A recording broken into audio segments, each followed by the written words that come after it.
that programme. Yeah. I thank the honourable gentleman for his question. My understanding is that the just over £200 million figure that I referred to in my evidence to the Welsh Affairs Select Committee relates to the combined mayoral authority announcements that were made prior to the spending review. Ruth Jones, Chair of the Select Committee. Thank you, Mr. Speaker, and I'm delighted that the £500 million announced for the steel industry in the spending review has already been translated into boots on the ground and high-vis jackets, with the commencement of the building of the electric arc furnace, safeguarding 5,000 jobs. So will the Secretary of State join me in welcoming the fantastic progress that has already been made for the steel industry in Wales and the supply chains all across Wales? Secretary of State. Can I thank the Chair of the Welsh Affairs Committee for her question? Monday was a really significant day for Welsh steelmaking, and I was at the groundbreaking ceremony for the start of the construction of the electric arc furnace, which is going to be one of the largest in the world. It secures 5,000 jobs and the future of steelmaking in Port Talbot for years to come, made possible by £1.25 billion of investment, including £500 million from this government, as well as our £80 million to support workers and the wider steel community. This will benefit not just Port Talbot, but downstream sites as well, and I know this has been a really challenging time for steel workers across Wales, but I think this week marks a real turning point, securing a bright future for years to come. Caroline Harris. Thank you, Mr. Speaker. As a result of the UK Government's £500 million investment in the future of steel in Port Talbot, construction has now begun on the new electric arc furnace. Can the Secretary of State please share what this fantastic news means for Port Talbot and surrounding communities like my own of Neath and Swans East? Can I thank her for her question? I mean, I think the electric arc furnace and the investment that we have made as a government into it shows how seriously committed we are to the steel industry, not just in South Wales, but across the UK. It's why we've slashed energy costs for steel producers and other energy-intensive industries through the industrial strategy. We've strengthened procurement rules to use even more UK steel in construction. We've ensured that the UK is the only country in the world not paying 50% tariffs to the United States, and we've boosted trade defences to protect the sector against foreign imports. The steel strategy that we'll publish later in the year will also deliver up to £2.5 billion of investment to help maintain jobs and growth. David Chadwick, Liberal Democrat spokesperson. Thank you, Mr. Speaker. The UK Government says Wales is getting record-breaking funding to tackle NHS waiting lists. But for my constituent, Melanie Walker, the reality is the opposite. After waiting 59 weeks for a hip operation, she's now been told she must wait for another 45. Why? Because Paris Teaching Health Board is artificially extending waiting times for patients treated in Shropshire and Herefordshire to match lower Welsh averages, a cost-cutting move driven by the Welsh Government. Does the Secretary of State think this is fair to Melanie or consistent with her government's pledge to reduce waiting times? Secretary of State.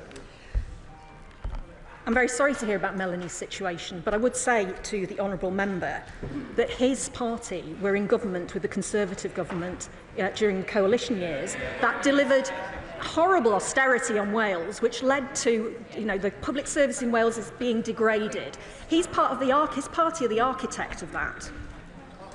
Liz Saville-Roberts. The Chancellor says that cutting red tape for bankers will trickle down to households.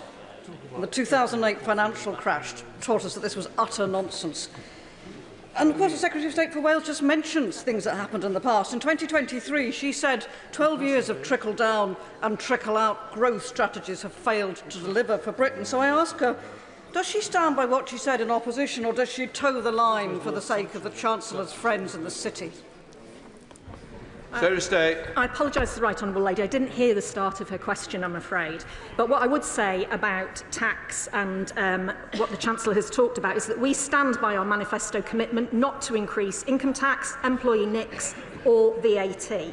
The Chancellor has said it would be irresponsible to write future budgets months in advance, especially given the global situation. Now, clearly there are costs and implications to every decision that this Parliament makes, but we are remaining focused on growing our economy in Wales and across the UK. Roberts. One way of avoiding answering the question, Mr. Speaker. And my point here is that Labour's skewed sense of fairness doesn't stop at the banks and prioritising their interests over others. It's also hitting our farmers and rural communities too. The Farmers Union of Wales has warned that Labour's planned APR reforms will do irreversible damage to the Welsh family farm. So looking ahead to next week's Royal Welsh Show, will she agree at last that what we really need is a tax on extreme wealth, not a tax on those who feed us and who sustain our rural economies? So state. At the autumn budget, we demonstrated our commitment to our fiscal rules whilst maintaining high levels of investment to rebuild our public services and investment in farming as well, after the mess that the Tories left behind. We've repeatedly said that those with the broadest shoulders should bear the greatest burden, and that's been reflected in the decisions that we've taken so far. Tax changes, as she knows, are a matter for the Chancellor. Sarah Edwards. Question number 3, Mr Speaker. Minister. Mr Speaker, our industrial strategy will unlock growth right across Wales and support tens of thousands of new jobs, targeting areas of our strength from aerospace in North Wales to the world's first compound semiconductor cluster in South Wales. We've announced a new centre for doctoral training in compound semiconductors, led by Swansea University, plus a new defence growth deal and £30 million for Local Innovation Partnerships Fund, just to name a few. Thank you, Mr Speaker.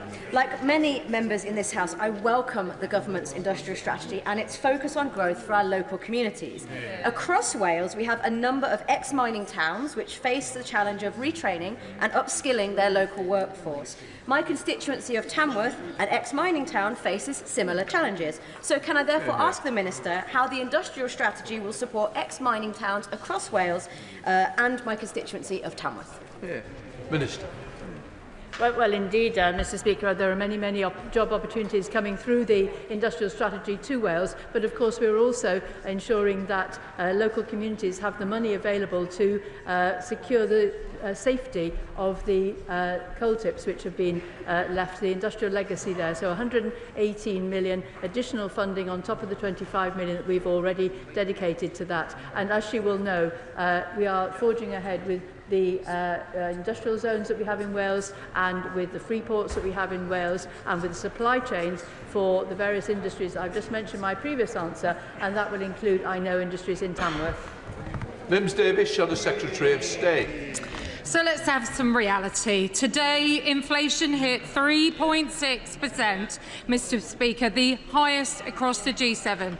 This UK Labour government has a glossy shine on its so-called industrial strategy, but it's simply proving their actions and ethos only deliver worse outcomes for Wales. As businesses across Wales are now facing a disgraceful double whammy, just this week, Labour in Cardiff passing plans to impose their dire tourism tax. Has the Minister actually carried out with the Welsh Government any meaningful assessment to see how many jobs will be lost as the vital 100,000 strong Welsh tourism sector will be impacted by this tax and because of the two Labour governments' failing Wales approach? Minister. Well, the Welsh tourism sector is thriving, and last year British residents took over 7 million overnight trips in Wales, spending more than £2 billion. And as the opposition spokeswoman will know, more than 40 countries and holiday destinations around the world have introduced a form of visitor levy, including Greece, Amsterdam, Barcelona and California. And many of us have paid taxes abroad without even noticing. If a visitor levy were introduced by all Welsh local authorities, it could raise up to £33 million, and this money would help to support the long-term thriving industry in Wales, as well as providing facilities that local people can use, like toilets. And I'm confident that the Welsh Government will work with businesses and tourists alike to get this right. Elsie Bundle. Thank you, Mr Speaker. Question number 4. With your permission, Mr Speaker, I'll answer questions 4 and 9 together. We are investing an historic £445 million, at least £445 million, into Welsh Rail to right the years of underfunding by previous Conservative governments to unleash Wales's economic potential. This funding will support the permanent closing of level crossings on the North Wales Main Line, enabling increased services across North Wales that will improve cross-border connectivity, create jobs and boost economic growth. Elsie Bundle.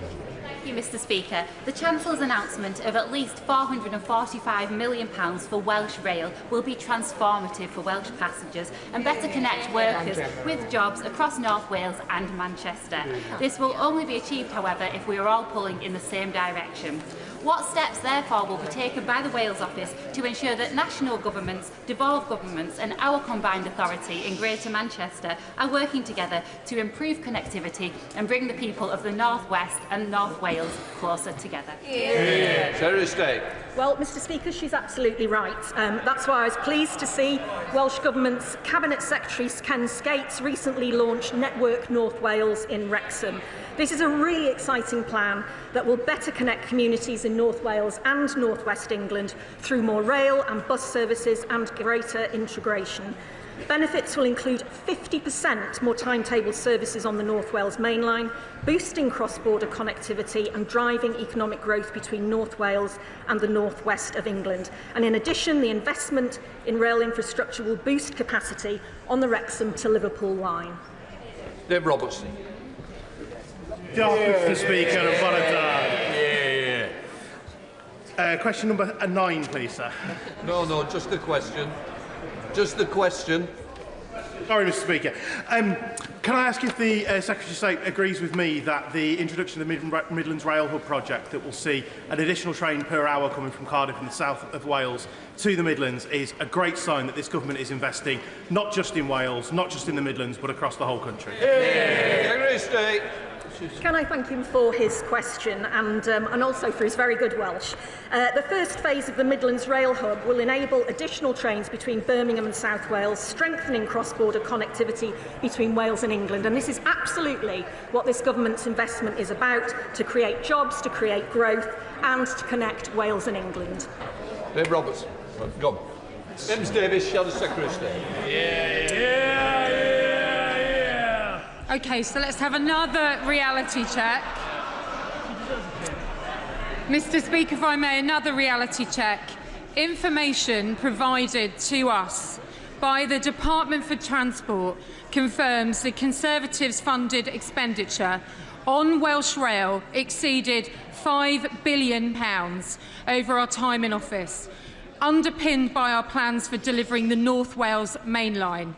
Yet, in January's Welsh Affairs Select Committee, the Welsh Secretary roundly criticised Welsh Rail before claiming, and I quote, "That is a direct consequence, I'm afraid, of the last 14 years of underfunding."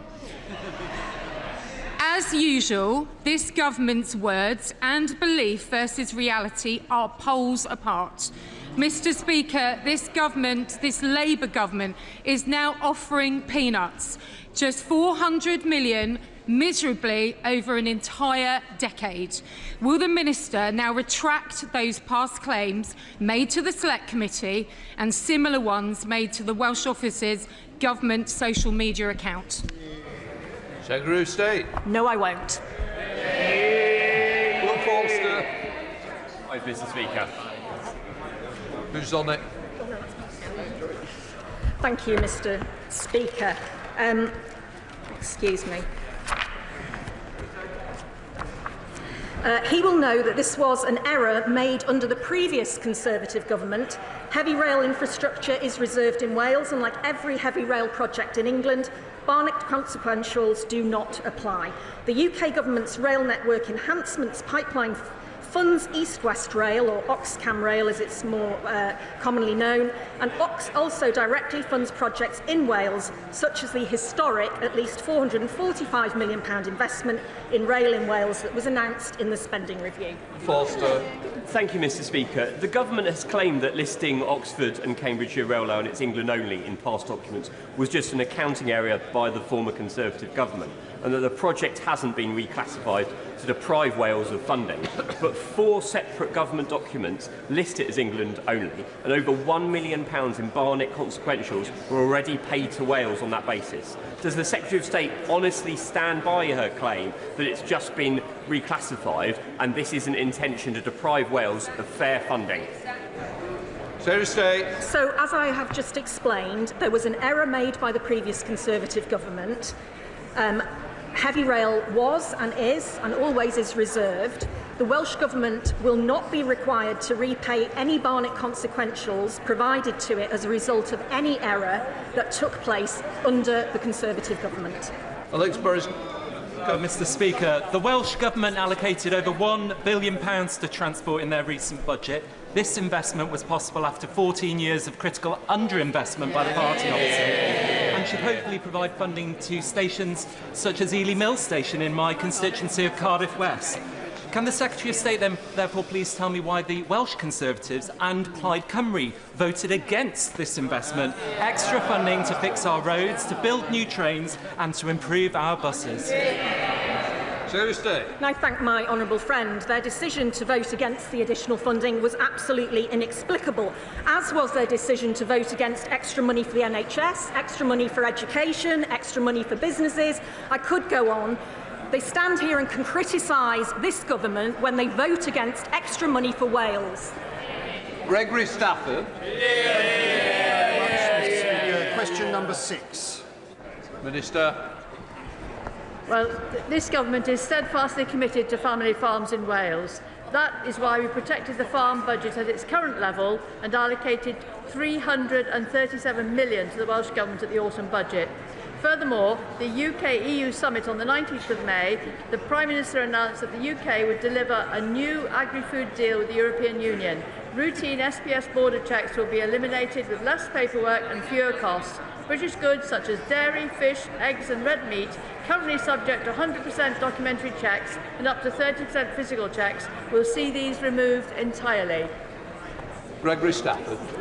Thank you, Mr. Speaker. While the aims of the Sustainable Farming Scheme are laudable, many farmers across Wales are expressing real concern about its complexity, the potential reduction in food production and the adequacy of the financial support on offer. So what assurances can the Minister give that the scheme will be simplified, sufficiently funded and implemented in a way that supports both the environmental goals and the economic viability of Welsh farming communities? Well, if I may just say to the honourable gentleman, the scheme will have a transition period and BPS available for those not in the SFS, although this will be reduced by 40% next year. And the Welsh Government are prioritising their money on the SPIFs to encourage farmers to join the scheme and start benefiting from it. And I will just say that the Farming Union of Wales, the FUW, says that the plan proposes workable payment rates and provides much needed stability for the sector. Catherine Fuchs.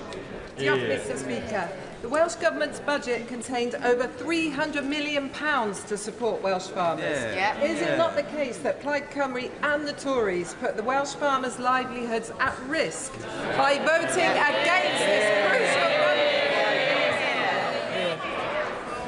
Minister. Indeed, Mr. Speaker, it's absolutely shocking that Plaid Cymru and the Tories in the Senedd voted against the budget which is giving that money to Welsh farmers.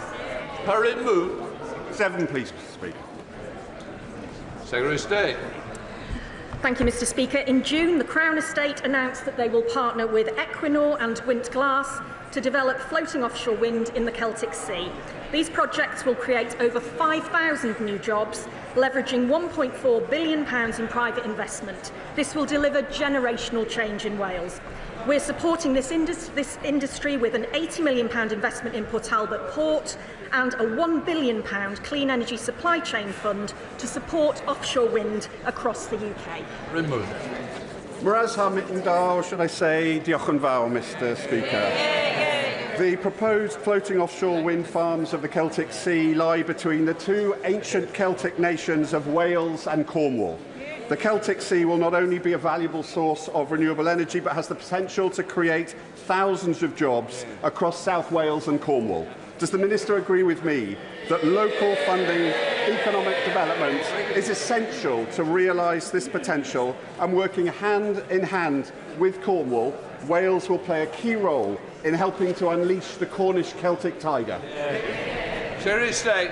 Can I thank my honourable friend for his question? He is right that floating offshore wind does present significant opportunities for Wales and the UK. And in the leasing round that has just taken place, we have a first mover advantage in this new technology of the future. Earlier this month, the The Energy Secretary granted development consent for the Mona offshore wind farm. That's going to bolster North Wales's offshore wind industry. But all of this is contributing to securing our energy independence and bringing down bills for people in Cornwall, in Wales and the rest of the UK. Jim Shannon.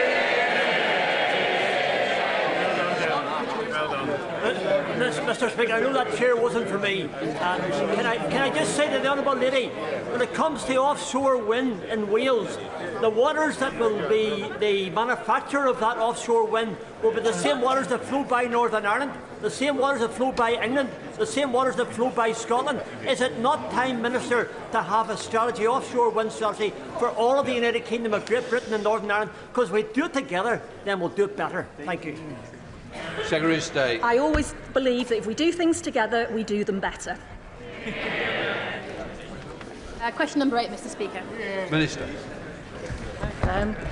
We are committed to spending 5% of the UK's GDP on national security by 2035. The spending review invested to keep our people safe with a £10.9 billion real terms increase to the Ministry of Defence budget. This will help grow the Welsh economy and our thriving defence sector, which is home to over 160 companies employing more than 20,000 people right across Wales. Olivia Bailey. Thank you, Mr. Speaker. This government's commitment to spend 5% of GDP on national security will be transformational for Wales and transformational for my constituency, where thousands are employed in the defence sector and where we've welcomed a £15 billion boost for the atomic weapons establishment. Does the Secretary of State and the Minister agree with me that both our national security and our local economies are better off with Labour? Minister. Well, absolutely, Mr. Speaker. Our ambition is to become a defence industrial superpower by 2025. We are making defence an engine for growth, boosting prosperity, jobs and security for working people across the UK. As part of this, we will establish the UK Defence Innovation Fund with £400 million to fund and grow UK-based companies. And we are launching the new regional defence growth deals across the UK, including a cluster in Wales. We now come to questions to Prime Minister Jacob Collier. On, Mr. Speaker. Prime Minister. Thank you, Mr. Speaker. There's always been support across this House for the United Kingdom fulfilling our obligations to Afghans who served alongside British forces. We warned in opposition about Conservative management of this policy, and yesterday the Defence Secretary set out the full extent of the failings that we inherited. A major data breach, a super injunction, a secret route that has already cost hundreds of millions of pounds. Ministers who served under the party opposite have serious questions to answer about how this was ever allowed to happen. The chair of the Defence Committee has indicated that he intends to hold further inquiries. I welcome that and hope that those who were in office at the time will welcome that scrutiny. Mr. Speaker, President Macron's state visit last week saw us secure historic agreements, coordinating our nuclear deterrence, a major investment in Sizewell C, and a landmark returns deal, a crucial next step in restoring order to our immigration system. Tomorrow, Mr. Speaker, I will host Chancellor Merz for further talks on our security and the economy. This morning I had meetings with ministerial colleagues and others. In addition to my duties in this House, I shall have further such meetings later today. Colin. Thank you, Mr. Speaker. Families in Burton and Uttoxeter are watching their smart meters like hawks and dreading that moment when their energy bill lands on the doorstep. So I welcome Labour's Warm Homes discount that is going to mean £150 off energy bills for millions of people across this country, providing meaningful support in these difficult times. Can the Prime Minister set out how this is going to help support families in my constituency and around the country? Prime Minister. Well, I thank him for his question. I, of course, met his constituent Nicola in her kitchen, and she told me about how hard she's working to support her 3 children, but the past decade has let her down with false promises and public services array.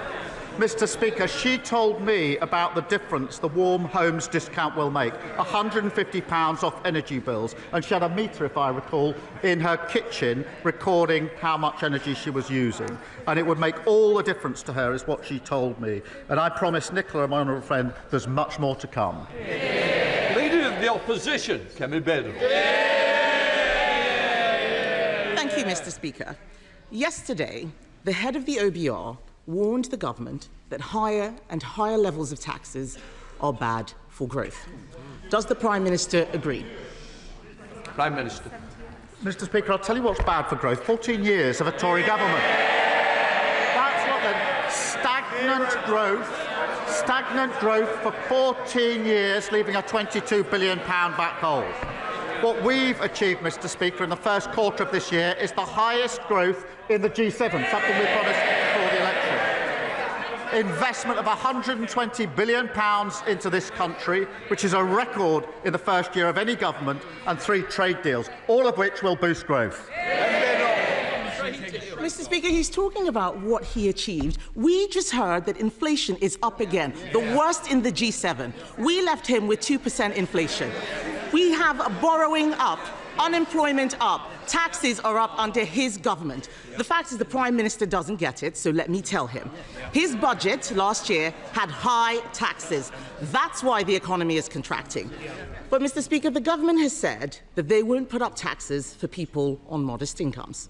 But they also seem incapable of explaining who is in that category. So can the Prime Minister clear up the confusion and tell us what he thinks a modest income is?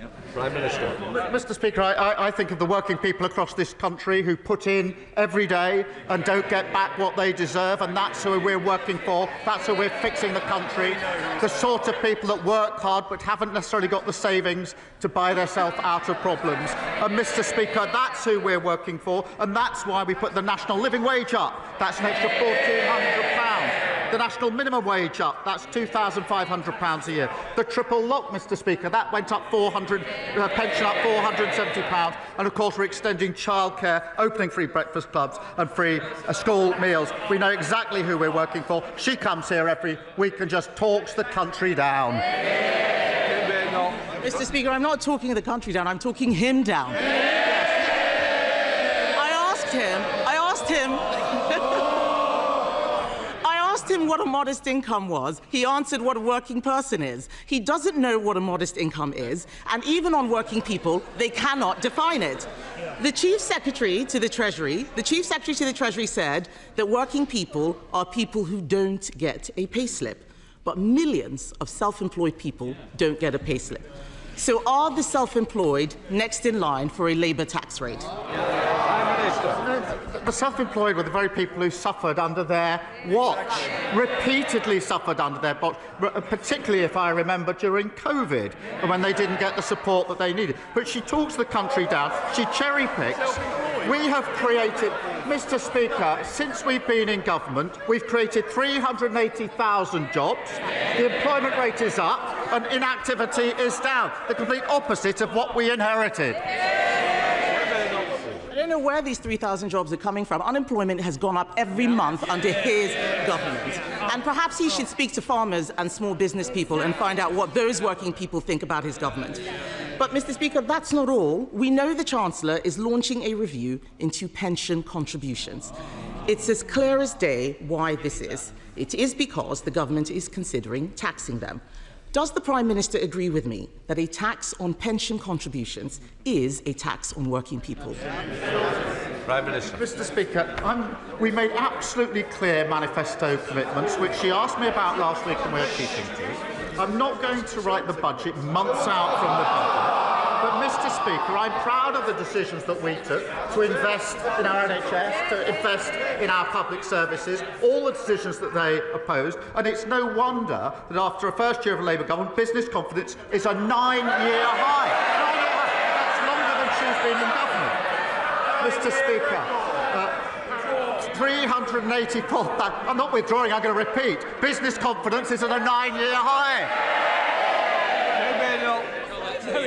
Mr. Speaker, he says he's not going to write the budget, but his Chancellor is on the front of the Daily Mirror talking about what she's going to do on taxes. So why can't he do the same in the chamber? Yes. But I asked him about pension contributions. The truth is he doesn't want to talk about pension contributions. It's all right for the Prime Minister. He has his own special law to stop his personal pension from being taxed. But let's be honest, Mr. Speaker, this is really about choices. My party knows that there is an alternative to tax rises. It's cutting spending, something that they are too scared or perhaps too weak to do.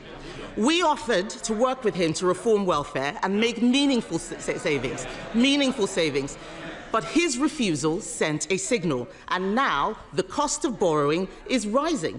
The budget is in November, that is months away, and the markets may not wait. What will the Prime Minister be doing over the summer to get a grip on the cost of borrowing? Prime Minister. Mr. Speaker, they left the most incredible mess in the economy, and now they think that they can lecture others. I think just last week their chairman said that they've done the necessary apologising for the 14 years of failure. They've done the necessary. I didn't hear an apology for the lowest living standards in living history. I didn't hear an apology for the £22 billion black hole. I didn't hear an apology for the Liz Truss mini budget. So maybe she should like to stand up and make that apology now. Mr. Speaker, he's not doing. Yes. Mr. Speaker, he's not planning on doing anything this summer to fix the economy. The shadow of the last budget is hanging over the entire country. Just yesterday, only the Conservatives supported the two-child benefit cap, because only the Conservatives believe in living within our means. Not Labour, not the Liberal Democrats, not Reform. But it's the end of term, Mr. Speaker, so why don't we go through his end-of-term scorecard? The economy is contracting. Inflation, highest in the G7. Unemployment, up every month under this government. Spending, out of control. Borrowing costs, more expensive than Greece. And this is just the first year, Mr. Speaker. The Labour Party should be ashamed of what it is doing to the country.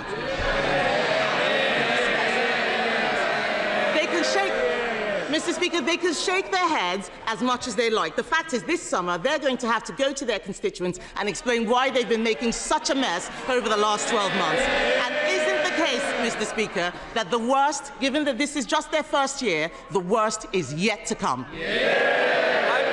We're happily going to go to our constituents. We're going to tell them we promised 2 million extra NHS appointments and we delivered 4 million extra appointments. Mr. Speaker, I've got to upgrade that. It's now 4.5 million extra appointments. So we're going to tell our constituents that. Then we're going to tell them about the free school meals we're rolling about, the free breakfast clubs, the free childcare and school uniform costs. We'll tell them about that. And then when we've done that, we'll move on to affordable houses and tell them about the £39 billion we're investing. When we finish that, we'll tell them about the rail and road upgrades across the country, the £120 billion investment, and of course the 3 trade deals. And Mr. Speaker, we're only just getting started.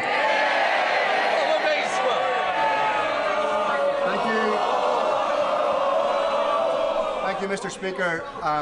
The Prime Minister will never know exactly how much it meant to victims of the Troubles in Northern Ireland from right across society when he came, looked them in their eyes and promised them that no murderer would be immune from prosecution. Can he tell us when the last time he spoke to the Taoiseach about the shared approach to this issue was, and can he recommit today to those victims to ensure that no murderer will be seen as above the law?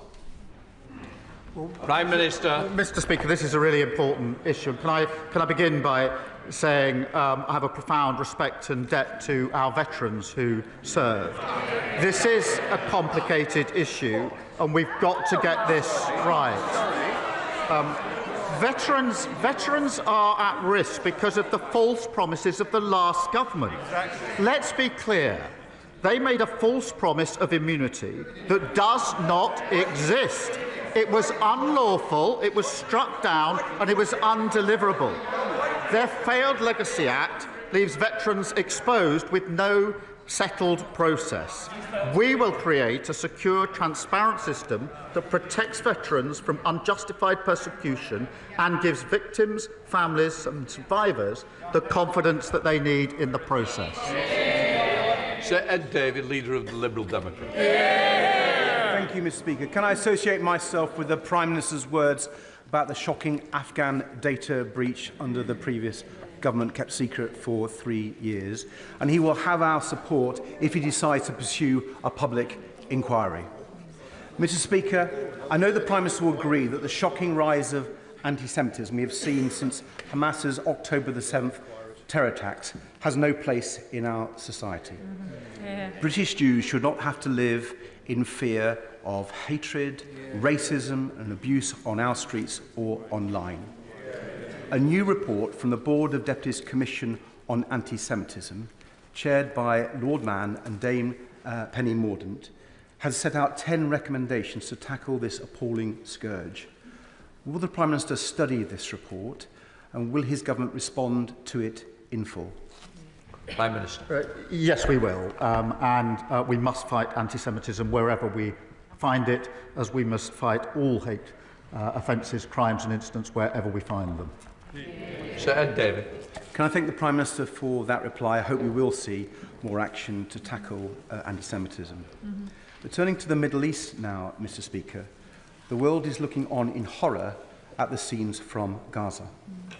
And now Netanyahu's ministers want to lock the whole population of Gaza into effectively a giant prison.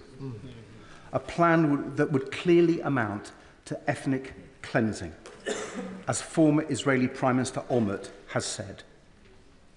Does the Prime Minister agree that this is utterly abhorrent and unacceptable? And will he make clear to the Israeli government that the UK will not stand idly by and will act, starting by sanctioning Prime Minister Netanyahu himself? Prime Minister. Well, I am appalled by these suggestions in relation to Gaza, just as I'm appalled by the reports of yet more civilians being killed whilst trying to access aid. So on both fronts, I'm appalled by what we are seeing and what we're hearing. We raise it regularly, as he would expect. In relation to the civilians being killed, I would expect them to be fully and transparently investigated with full accountability for any failings. And Israel must clearly put in place measures that properly protect civilians in line with international law. And that is the case we're pressing repeatedly. But we do also want to see, and alongside that, an immediate ceasefire so that the hostages, the remaining hostages, can be brought out and aid at volume and at speed can be got in, and a political process opened that, in my view, is the only way we're going to get a lasting solution. Hand it back now. Thank you, Mr. Speaker. Last week, 4-year-old Eli Tester was killed in Rockenstall Cemetery when a memorial stone fell on him. All of Rosendale was shocked by this tragedy, so I hope the Prime Minister will join me in offering our deepest condolences to Eli's parents and family. And Mr. Speaker, families in Rosendale are also deeply concerned about reports that Reform-led Lancashire County Council are considering cuts to nursery funding. This would raise costs for working parents and might even force some nurseries to close. If this is an example of the sort of efficiencies that Reform are considering, then all of Lancashire, indeed all of us, should be worried. So would the Prime Minister join me in asking Lancashire County Council to think again? Prime Minister. Can I extend my deepest condolences to Eli's friends and family?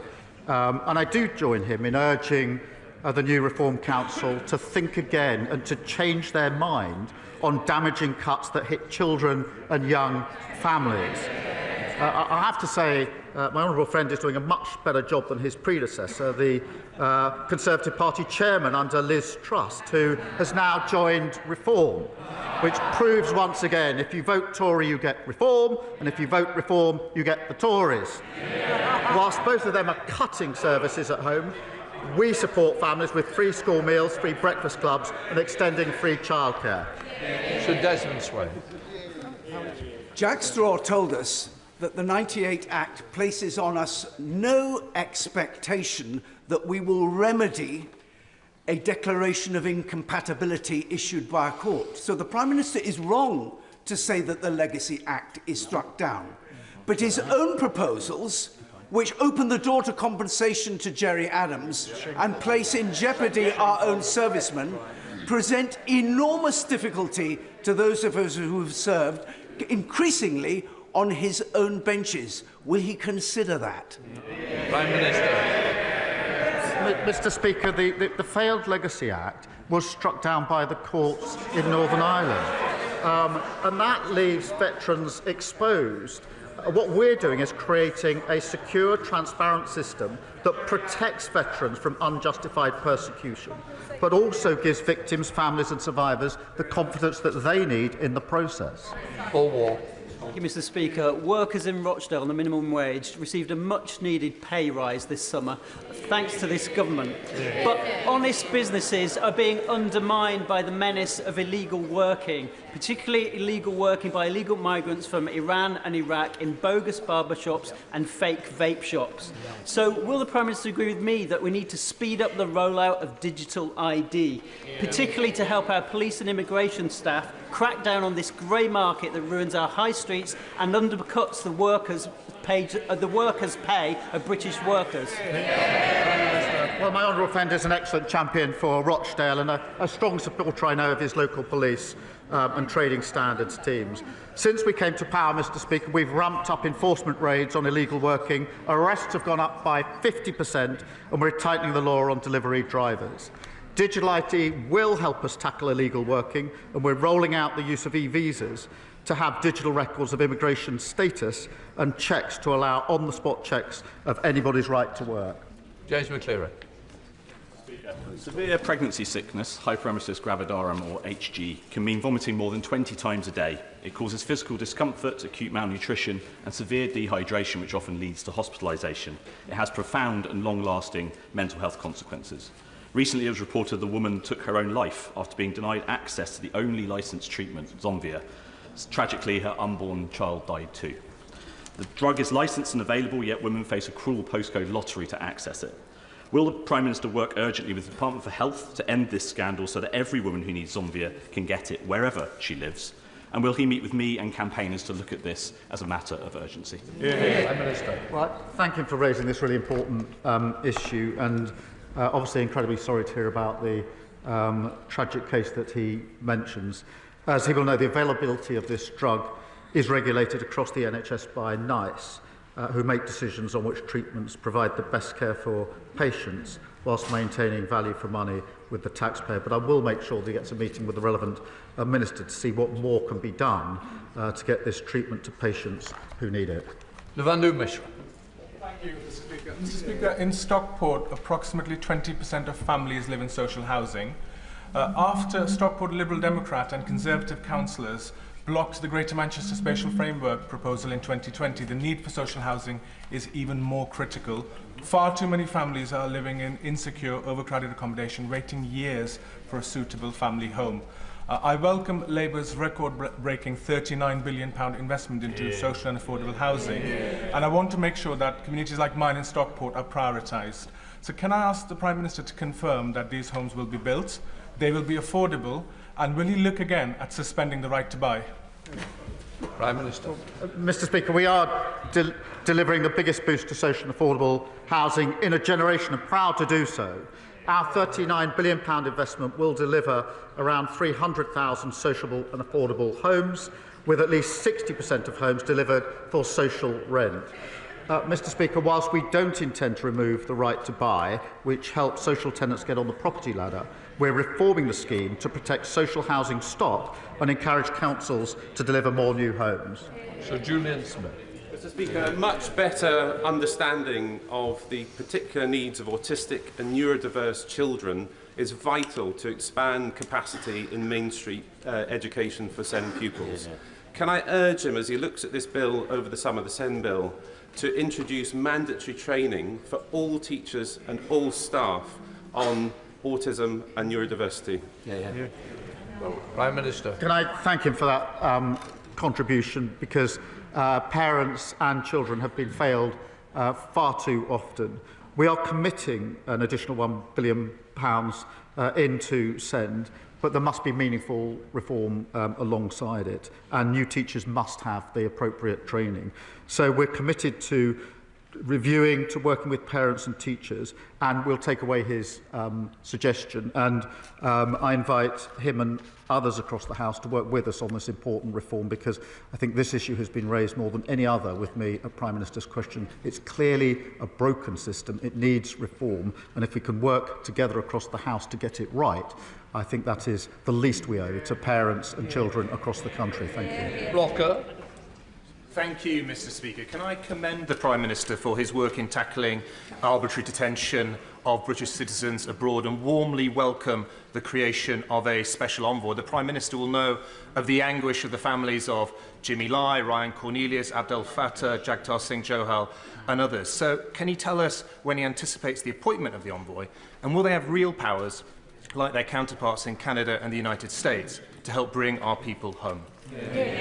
Prime Minister. Well, can I start by thanking him for his work on the APBG, championing the plight of British nationals facing the most difficult circumstances overseas.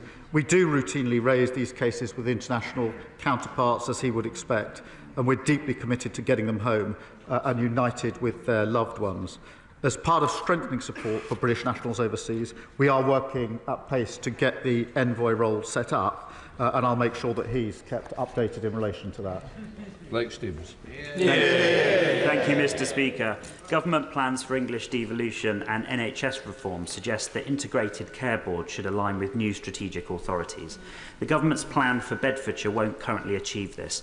So what assurances can the Prime Minister provide that local NHS reorganisation will be good value for money, improve local accountability and deliver the healthcare services needed to serve my constituents in rural mid-Bedfordshire, including the much-needed GP surgery in Wixhams? Prime Minister.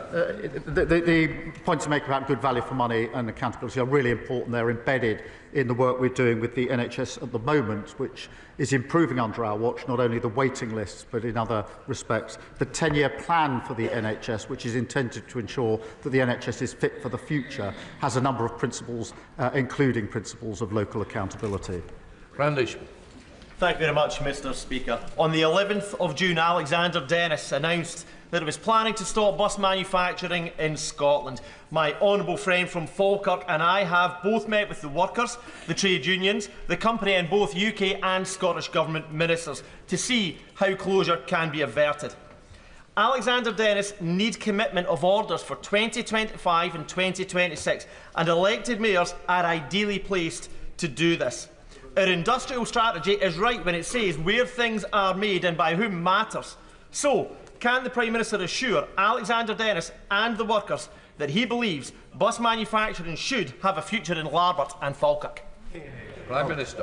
I'm grateful to him for raising this, and I'm deeply concerned. It is a deeply concerning time for the workers and their families in Falkirk. I do agree, and we are working with mayors and local leaders to develop a pipeline of future orders for zero-emissions buses, and that's an important aspect here. And the Minister of Local Transport is hosting an urgent meeting of the bus manufacturing expert panel. Mr. Speaker, while Labour mayors in England are ordering Scottish buses, the SNP are ordering buses from China, just like they ordered ships from Turkey and Poland, not Scottish shipyards. The SNP should be backing Scottish workers. Graham Stewart. Thank you, Mr. Speaker. Could I begin by warmly congratulating the Prime Minister on his first year in office, acknowledge that the Labour manifesto was beautifully written, deeply moving, and like that other great blockbuster of hope and redemption, The Salt Path, a total pack of lies. With joblessness, inflation and debt ballooning, his personal ratings collapsing, and his backbenchers on a work to rule, could the Prime Minister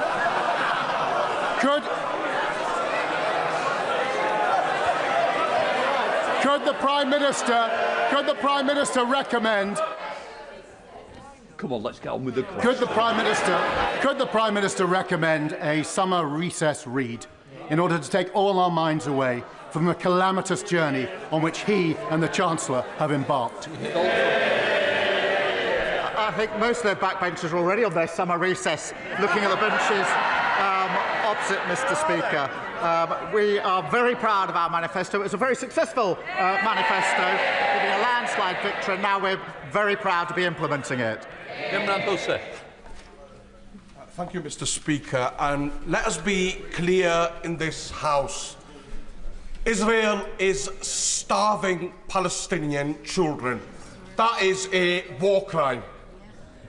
Israel is killing Palestinian children as they queue for food. That is a war crime. Our government quite rightly imposes thousands of sanctions on Russia for its war crimes in Ukraine. How many more horrors must we witness before the Prime Minister acts with the same scale of sanctions against Israel to stop this genocide? Don't Palestinian lives matter? Hear, hear. Prime Minister. Mr. Speaker, as I said earlier, I'm appalled by reports of more civilians being killed in Gaza, particularly when they are trying to access aid. And each of those incidents does need to be fully and transparently investigated, with accountability for any failing. That, of course, has to be alongside the ceasefire that is desperately needed, and we're working hard with others to achieve, to release all of the hostages that remain, but also to protect civilians and get much more aid at speed and volume into Gaza. Lincoln John. Thank you, Mr. Speaker, and I can see why you call these sessions Prime Minister's questions and not Prime Minister's answers.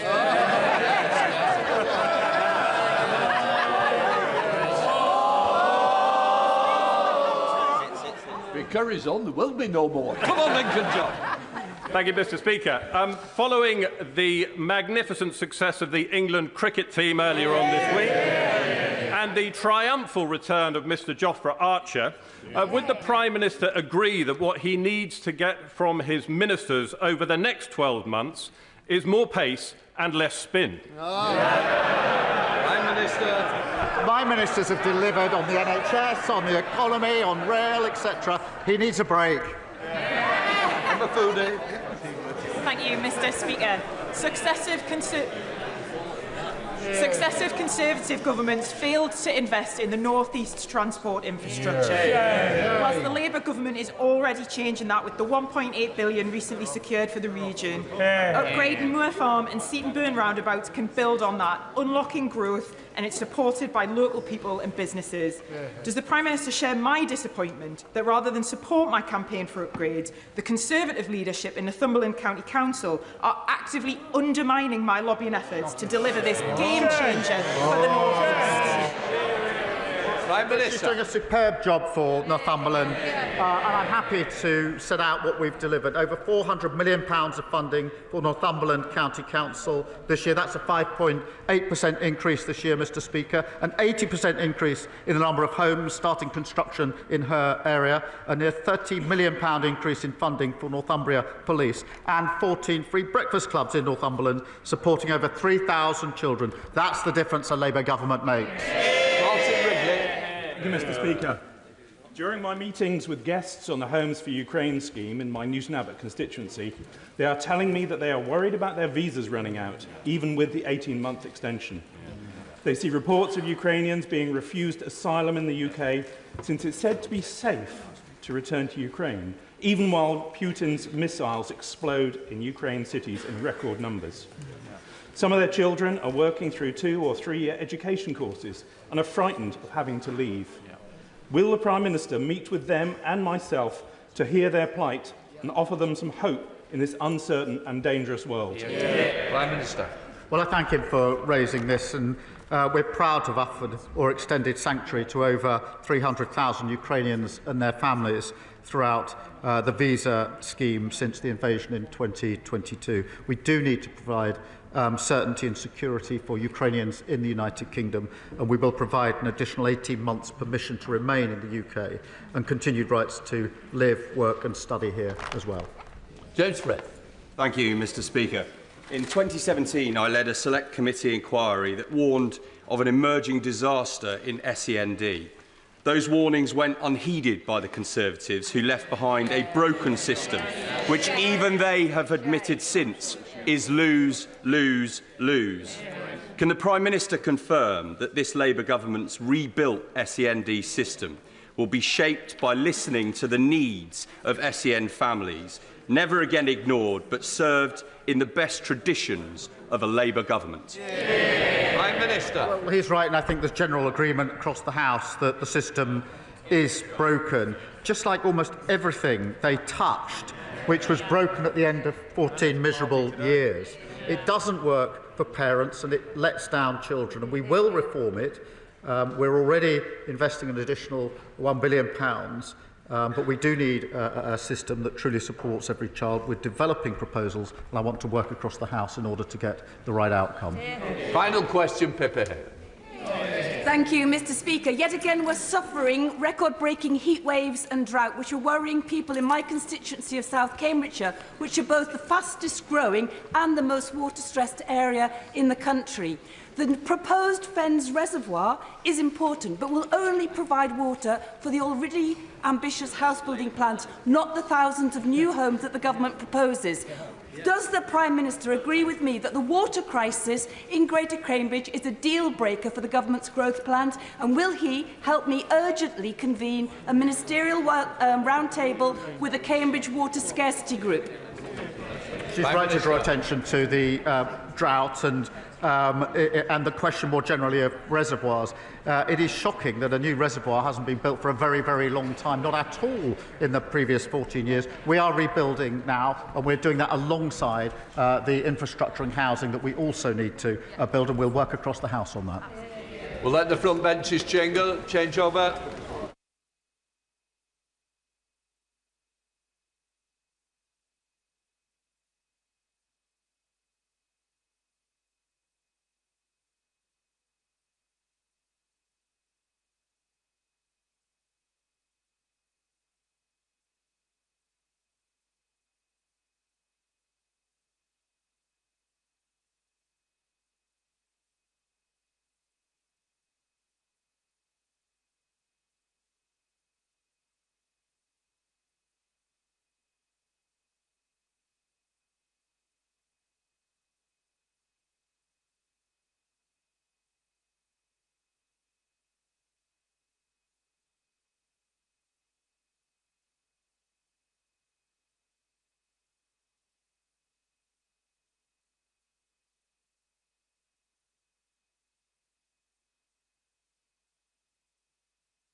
Right, we now come to the urgent question.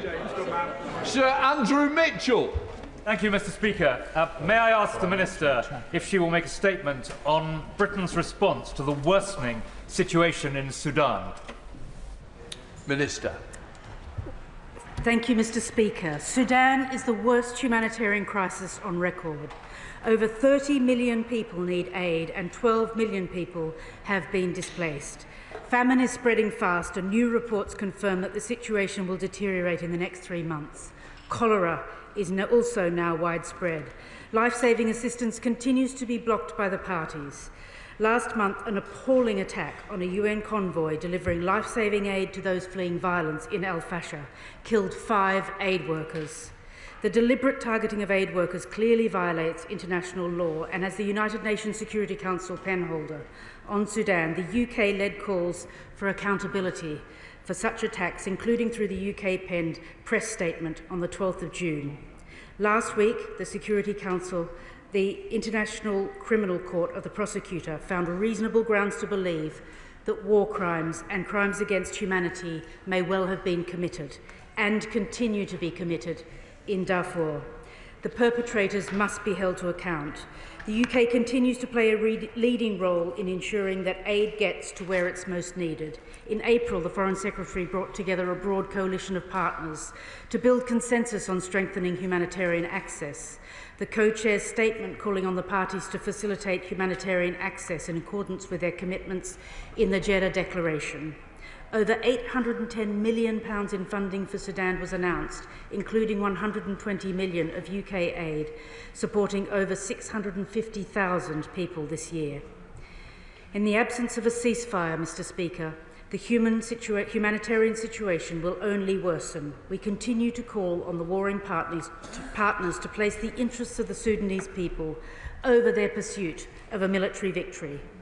The UK is working with our international partners to push the warring partners to return to the negotiating table and commit to a meaningful, sustainable ceasefire.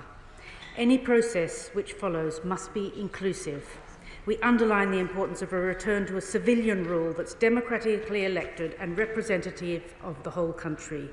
Moves by the Sudanese armed forces and the rapid support forces to establish their own parallel governments will only exacerbate de facto splits and could lead to permanent partition of Sudan, and this is in no one's interests.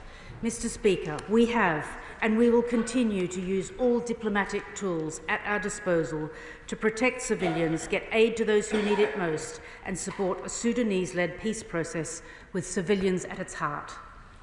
Sir Andrew. Thank you very much, Mr. Speaker, for granting this urgent question today. I make no apologies for raising the dire and desperate straits of the Sudanese people again in this House, not least because it is Britain which leads on the Sudanese situation in the United Nations on behalf of all other nations. The people of Sudan are in the throes, as the Minister said, of the worst humanitarian catastrophe in the world, and the situation is worsening, even if such things can hardly be imagined. Earlier this month, Mr. Speaker, the United Nations and international organisations reported mass displacement of tens of thousands of people following the combatant forces advancing across Kordofan states.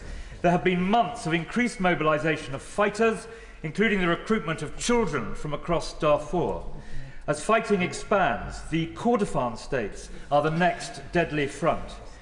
In the recent and welcome ministerial conference hosted by the Foreign Secretary, much needed money was raised, but the goal of a high-level contact group to drive political efforts toward achieving a ceasefire and protecting Sudanese civilians met with an impasse. Mr. Speaker, we must accept that despite our efforts, the past 2 years have been a story of faltering international endeavour, where world events have cast Sudan into the shadows as its people have faced only deepening peril. So I ask the Minister 3 questions. First, what lessons has the government learned from the siege of El Fasher and the overwhelming of the camp for displaced people at Zamzam to prepare for and protect civilians from the spread of violence across the Kordofan states? How is the government supporting the local emergency response rooms? Secondly, can she confirm that the prevention of atrocities remains a key pillar of British policy and is unaffected by the recent cuts in the development budget? And thirdly and finally, what is the government doing to advance international efforts to protect civilians alongside its pursuit of a ceasefire? Are we to assume the Jeddah process is dead? What discussions has she had with her counterparts in the United States over recent weeks? Minister. I thank the member for Sutton Coldfield for his questions and also for his long-standing interest not just in Africa in general, but particularly this awful conflict in Sudan. And of course, Sudan is also a personal priority for the Foreign Secretary, which is why he brought together foreign ministers to try to find a resolution. The Prime Minister has reiterated that the UK will continue to play a key humanitarian role, evidenced by the 120 million of UK aid announced for Sudan this year. And on the question that he asks in relation to the work post-Jeddah, we are working to sustain the momentum of the actions agreed at the conference. We continue to work with multilateral institutions, including the African Union, to ensure that strong African leadership is there in response to the conflict. We've also joined the EU-convened consultative group on Sudan in June, and we've initiated a Friends of Sudan grouping in Geneva to advance our work on the protection of civilians, because he's quite right to say that international law in this regard places a heavy emphasis on prevention of conflict, prevention of atrocities. We continue to identify opportunities to use our role as penholder on the Sudan in the UN Security Council and to galvanise UN Security Council action on the conflict in Sudan. He also specifically asked about the situation in the El Fasher camps, and I want to reassure him that the UK is doing all it can, but the question always is access We have the money, we have the workers, it's access that we need in order to provide that life-saving aid, and that is the nub of the issue which we are working on. Abdussalam Mohammed. Thank you, Mr. Speaker. There isn't a single person in my Sudanese diaspora community in Sheffield who haven't been affected by the horrific violence in Sudan. But the most harrowing part for them isn't the regular communication jams, blocking parent from child and brother from sister, or the multiple displacements of millions of the most vulnerable people, or indeed the famine ripping through the population. The worst part is, whilst this, the worst humanitarian crisis in the world, is breaking every boundary we know, world powers continue to look away. The UK government has a unique position as penholder for Sudan, and at the UN Security Council, I appreciate that we called for a ceasefire through the resolution. But the resolution set no deadline for concluding the ceasefire, and it authorised no enforcement mission. So, Minister, my question is, what are we doing to enforce accountability for the shameful complicity of states backing the warring sides, and when will we push for an agreement of a ceasefire so that the people of Sudan can be free from this horror? Could I thank the Honourable Lady from Sheffield and the loud voice that she has in here on behalf of her Sudanese diaspora. The most important thing that the UK can do to build on the momentum from the London Sudan Conference, bearing in mind that we were the first to really have such a conference, is to continue to base our work on the statement from the co-chairs of that important conference, to continue to, as she says, use our role at the United Nations and to work through the new Friends of Sudan grouping in order to keep pushing at the highest level, as she says, using our position on the UN Security Council to galvanise the Security Council action and continue the important supply of aid into the region. Shadow Minister Wendy Moore. Thank you, Mr. Speaker, and thank you for granting this urgent question today. I'm also grateful to my right honourable friend, the member for Sutton Coldfield, for pursuing this too. Because, of course, the situation in Sudan is dire. We are deeply concerned at the International Criminal Court's findings last week that there are reasonable grounds to believe that war crimes and crimes against humanity may be being committed in Darfur. The humanitarian situation also continues to deteriorate, with the UN warning on 30th of June of drastic cuts to life-saving food aid for Sudanese refugees fleeing to neighbouring countries. Sudan has also been identified as a global hunger hotspot of highest concern, and without immediate humanitarian assistance, the risk is terrible. With recent attacks on UN aid convoys, can the Minister provide her latest assessment of the situation and the extent of aid blocking? How is she ensuring UK aid, including the £120 million announced at the April Sudan conference, will reach those who need it and that aid workers are protected? More broadly, what new measures is the government taking to compel the warring parties into a ceasefire, to allow more aid in and facilitate deconfliction for delivery in the meantime? And how has she supported Sudanese civilian and political forces to engage in constructive dialogue processes such as the Cairo conference? And what is her assessment about the effectiveness of these processes? Despite the spending review, we are still yet to understand what 0.3% means for bilateral aid. So will she confirm the bilateral spend figures for Sudan this year? Because, of course, Sudan matters. It's not in the UK's national interest for the crossing of red lines in this conflict to persist, nor to have the displacement of people on this scale, nor to see the further destabilisation of this region of Africa. Thank you. Minister. I thank the Honourable